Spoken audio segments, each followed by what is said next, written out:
necesito llegar a ser grande aquí.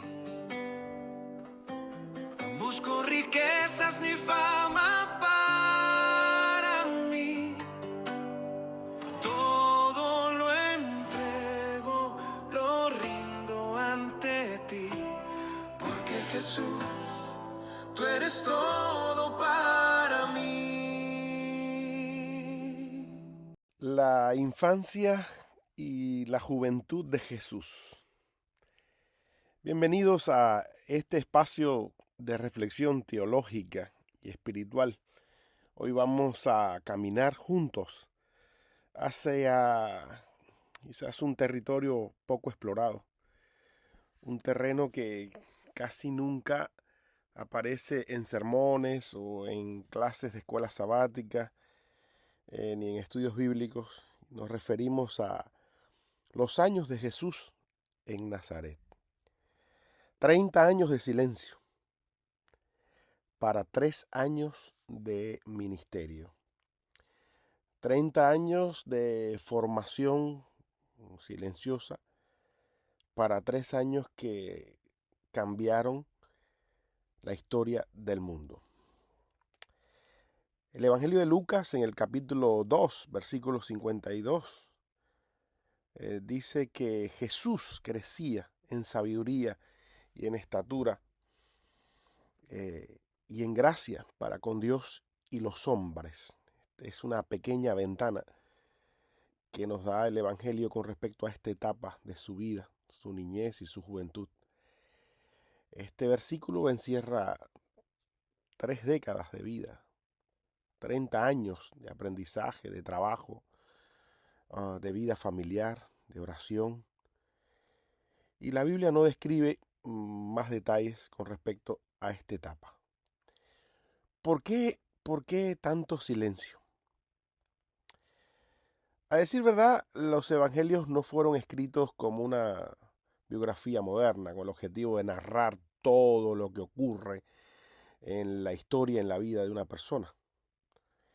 Los evangelios, el único objetivo que procuran es la salvación de la raza humana, mostrar quién es el salvador del mundo, qué es lo que hace el Salvador a favor de la raza humana. Es una historia contada para que la gente pueda aceptar, comprender esta historia fascinante del Salvador del mundo. Por lo tanto, no es una manera de contar detalles qué sucedió en cada momento de su vida, sino la idea es comunicarle al mundo este Dios hecho carne, cómo desarrolla un ministerio a favor de la criatura humana, cómo revela al Padre en su mejor y más amplia versión para demostrar al mundo quién realmente es Dios. Y los evangelios se centran en el ministerio de Jesús, esos 3 años, en su muerte y su resurrección. Lo poco que tenemos de los relatos de la infancia de Mateo y Lucas no buscan reconstruir la niñez en detalle, sino revelar quién es Jesús, ese Dios hecho hombre, solamente para salvar. Mucha gente quiere encontrar en la Biblia absolutamente todo, pero la Biblia es un libro soteriológico, es un libro de salvación, es para salvar a las personas.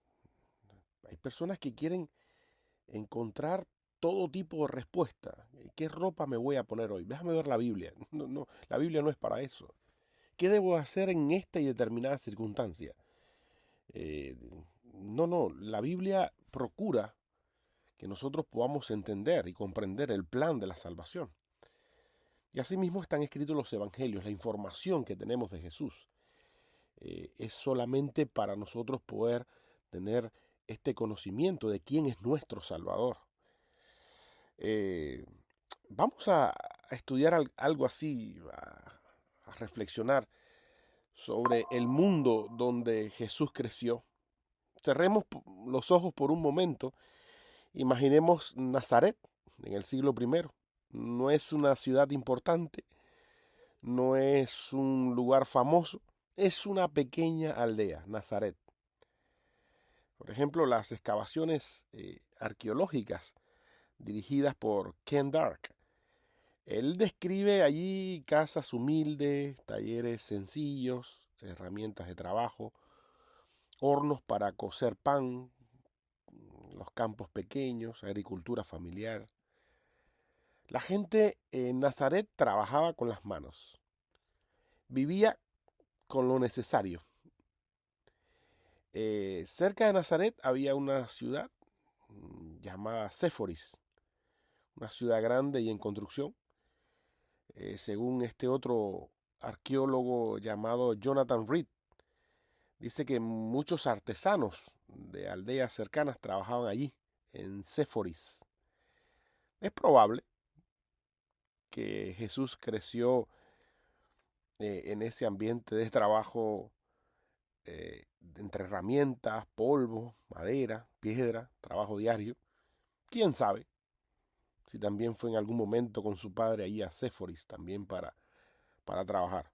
No lo dice el relato bíblico, es pura especulación, manera de pensar, pudiera ser. Sí tenemos que en Marcos capítulo 6 dice en el versículo 3 que Jesús era un tectón.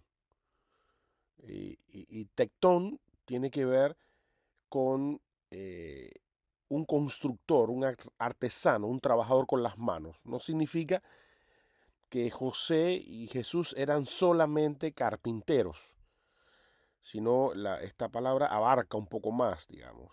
Alguien que sabe medir, cortar, unir, levantar, reparar. Jesús era un trabajador con sus manos. Lo digno que es trabajar con las manos. Cuánta dignidad hay en un panadero, en un electricista, en un carpintero, en un albañil. Cuánta dignidad hay en un sembrador, un agricultor. Estas personas que trabajan con la mano, los pintores,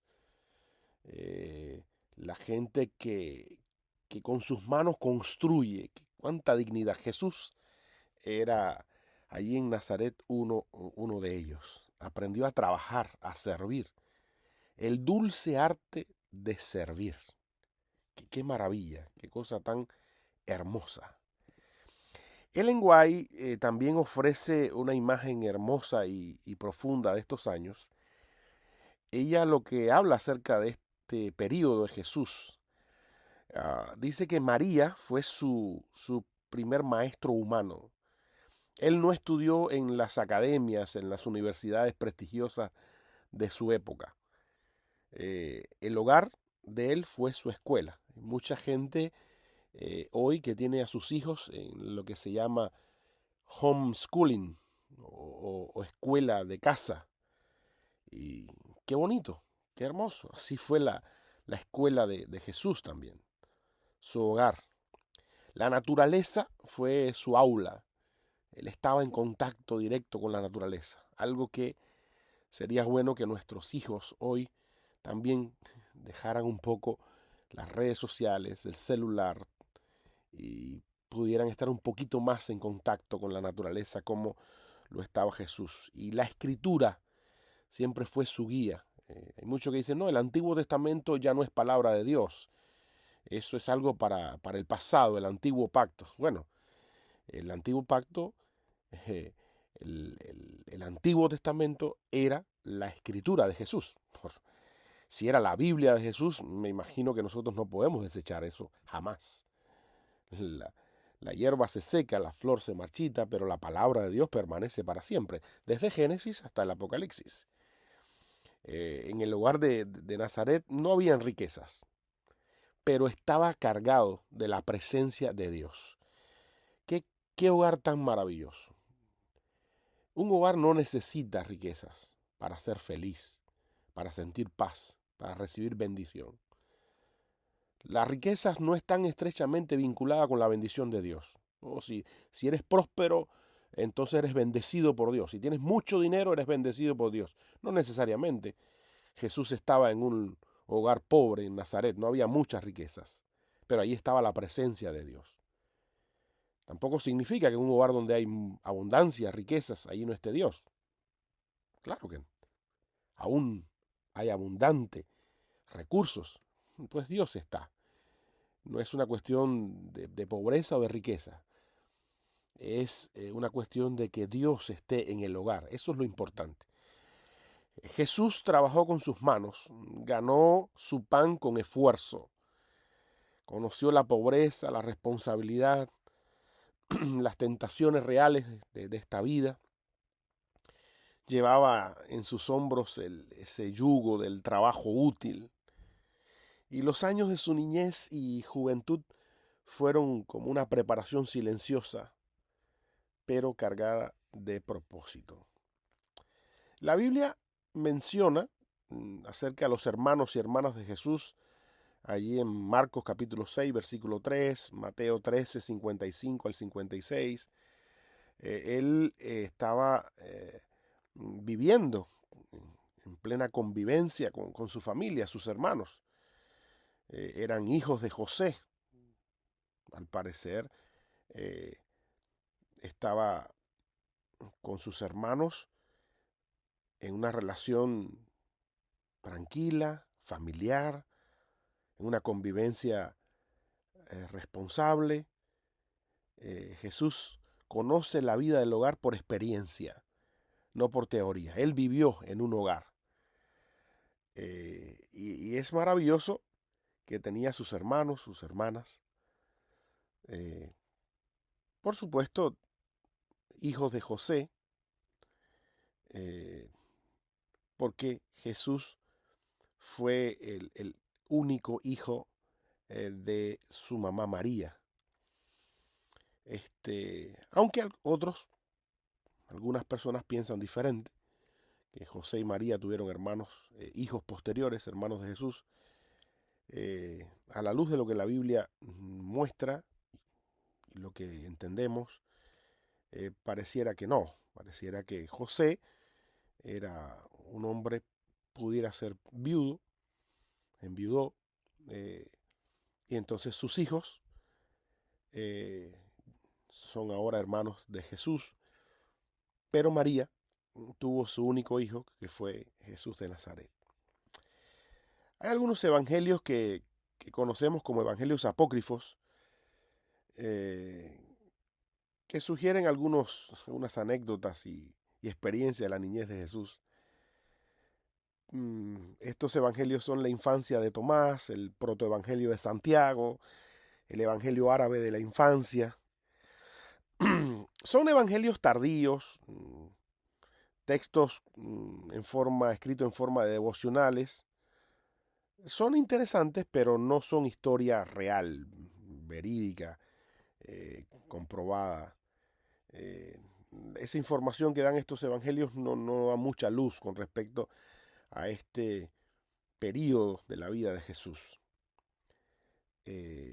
Lo que sí tenemos históricamente comprobado es lo que nos narran los evangelios.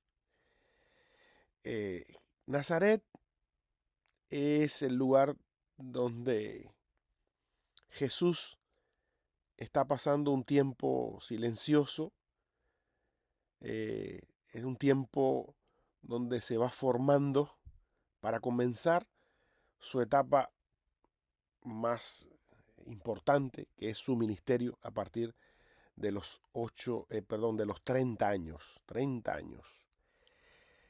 Ahí él comienza su ministerio en esta tierra y luego su último periodo de vida en esta tierra, allí en su muerte, su resurrección, y después 40 días después de su resurrección, ya cuando finalmente asciende al cielo.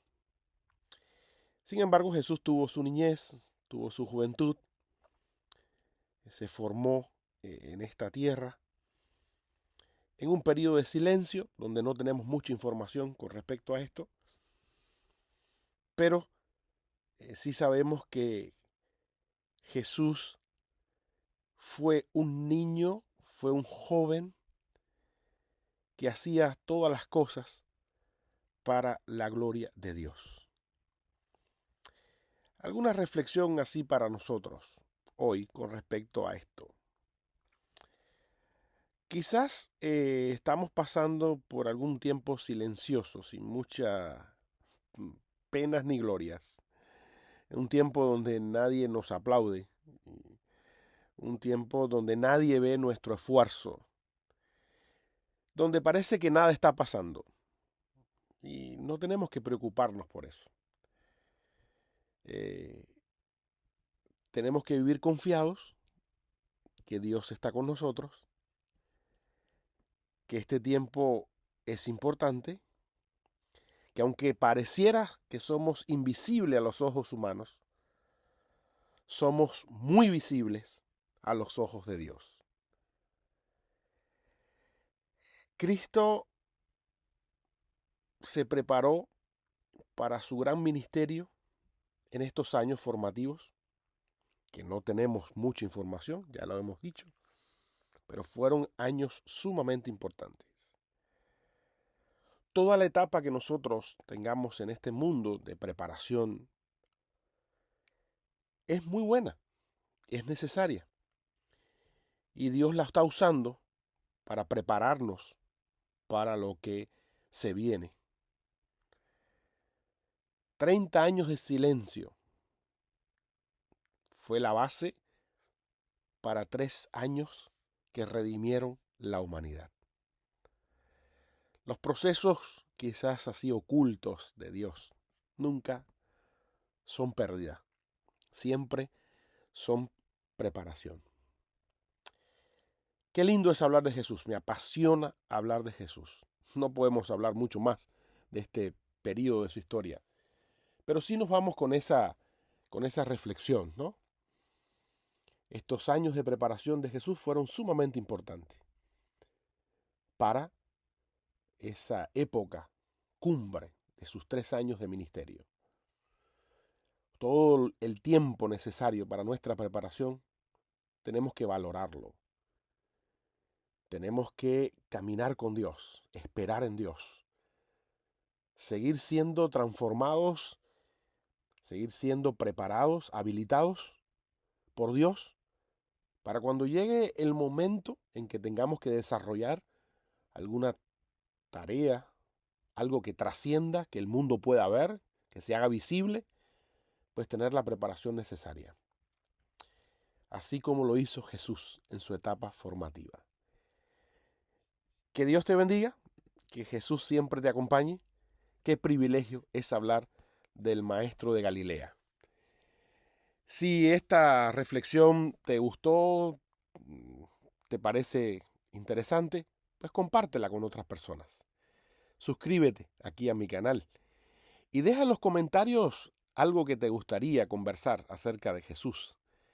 O quizás otro tema que te gustaría que reflexionemos de forma teológica, forma bíblica, con respecto a otros temas que a ti te interesan.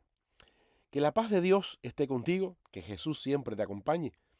Y recuerda que Jesús es la persona más extraordinaria del universo. En el caso mío, Jesús es todo para mí. No necesito llegar a ser grande aquí.